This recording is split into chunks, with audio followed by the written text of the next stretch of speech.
So as you can see, here we are.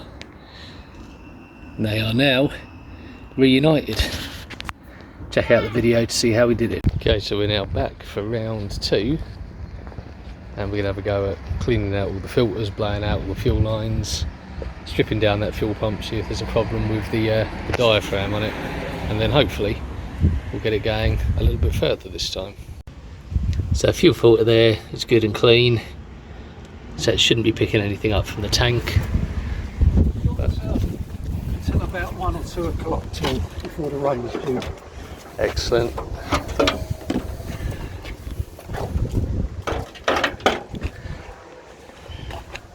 So we're going to have a little look back at here, take the cover off there, see if there is actually a filter in there, have a little look, nip down these screws. So I'm going to need to drain the fuel line, take it off at the tank end first so it doesn't siphon everything out the tank, and then we'll get onto looking at that filter.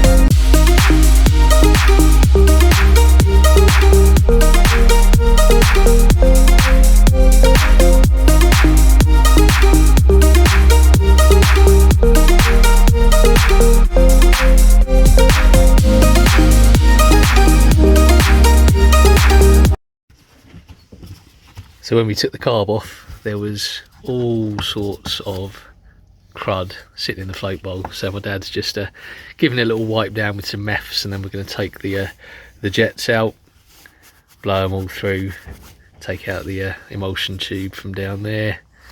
If you've seen my video on these carbs, you know that you can actually get to both the jets from outside. Yeah, look at that. It's nasty, isn't it? It wasn't in any of the lines. From the time lapse you'd have just seen, we did strip down the fuel pump, check the filter, blew all the lines out. So it's obviously got in here the very first time that I started it up, and has just been sitting there. That is not a sediment bowl, or at least it shouldn't be. It should be full of fuel, because the orifice that you can see down the bottom is where the fuel goes down to feed the main jet. So the main jet is actually accessible from outside rather than sitting in there like it does in the 28 or literally every other carb except for this one, and the idle jet is there. So I suspect when I take them out, they're also going to be full of that brown sandy gunk, which I don't know where it came from. Probably was in the fuel lines, might be rust residue that was picked up by the filter. So we'll pull the rest of this apart and give it a proper clean. So as you saw, the carb was being cleaned on the bench. I've now reassembled it completely. There's now no more crud in that fuel bowl. So now I've just got to set the choke up, put the fuel lines on, reassemble the rest of it, and we should be good to go, because there's no rubbish in this fuel system at all.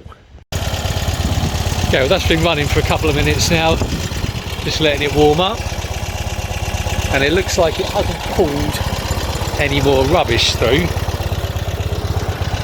Seems to be running quite nicely. Got a little bit of crap in the fuel filter there, but that's what it's for. Very cold day though, so we'll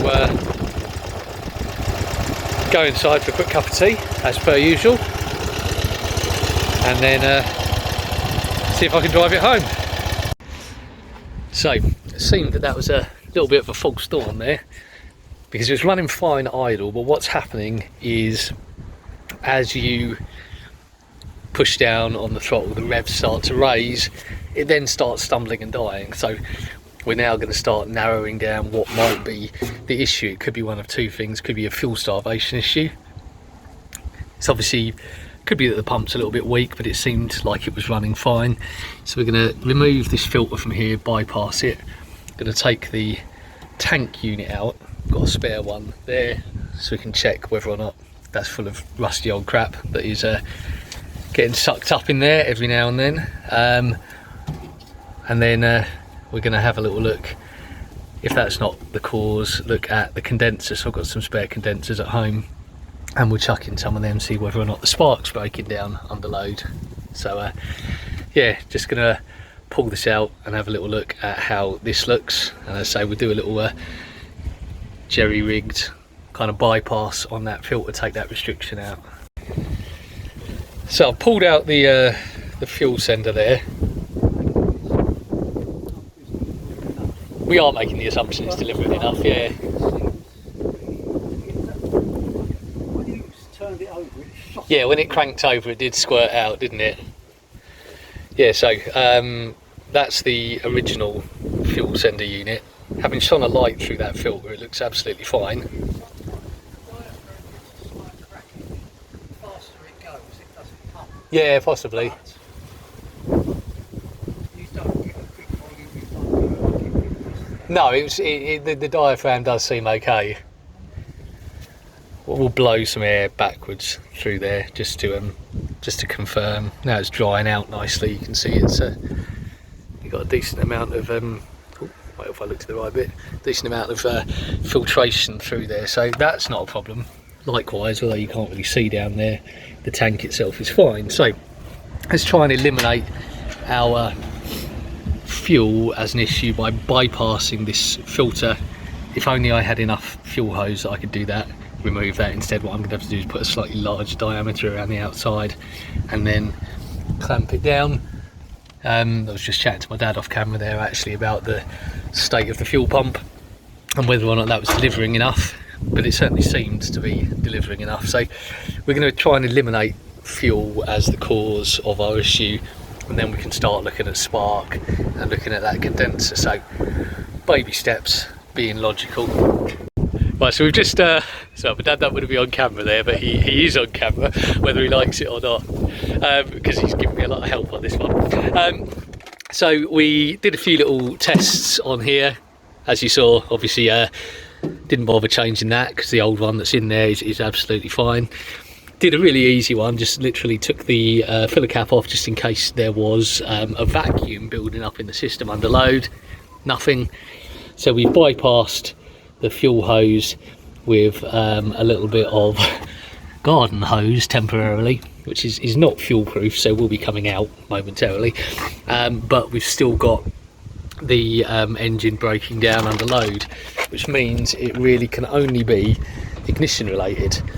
So luckily, because I have many old cars, I've got quite a few condensers kicking about the garage at home, or at least I did the last time I looked. So I'm gonna just swing back there. I'm gonna grab as many condensers as I can find lying around and come back. I'm gonna change that, and then we're gonna have another go. And if that doesn't solve it, well, I've got absolutely no idea what's wrong with it, because there's absolutely nothing else that we can change. Okay, so we've been through and we've checked absolutely everything now. It turned out that the condenser was completely dead, so I've replaced that with another one.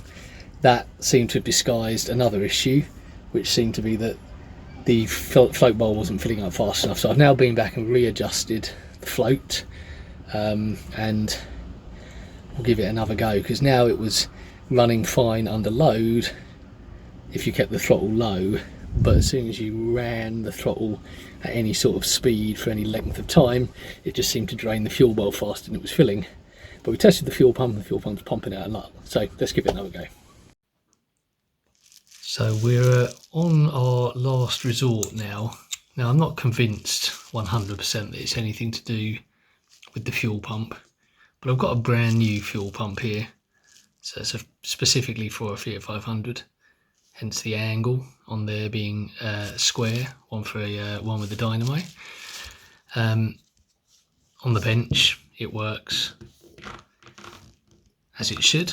Can't actually jam my finger in there hard enough whilst I'm on the camera trying to do this, but it seems to work fine.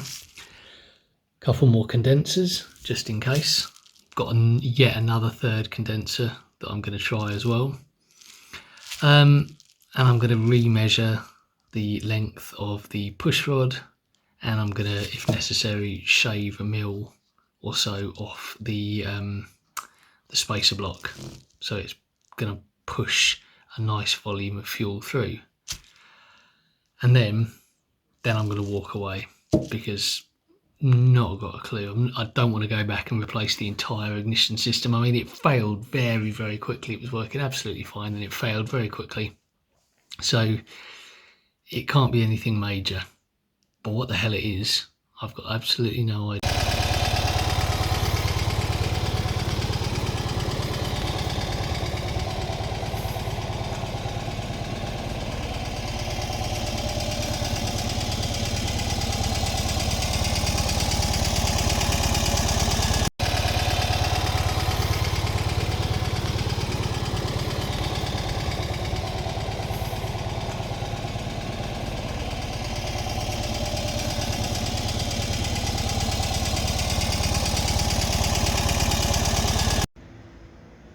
Now, hopefully that's going to be the last time I'm going to have to rescue one of my abandoned projects from somewhere. But if you like the content, please give us a like, please give us a subscribe, and there will be some more updates on this. Going to do some winter kind of maintenance to it, where I fitted the Abarth sump. I think it needs a thinner cork gasket because the rubber one seems to be weeping slightly, so it's got a little drip tray underneath it there. I need to change the drive shaft gaiters on there because again it's losing gearbox oil, and it needs a little bit of fettling with the wiring because some of the interior dash lights are not working properly. But other than that, it's golden, and it's literally just going to be driving about. And we've got more videos coming up on the other Fiat, so please keep an eye out over the next couple of weeks to see what we're doing to get ready for winter.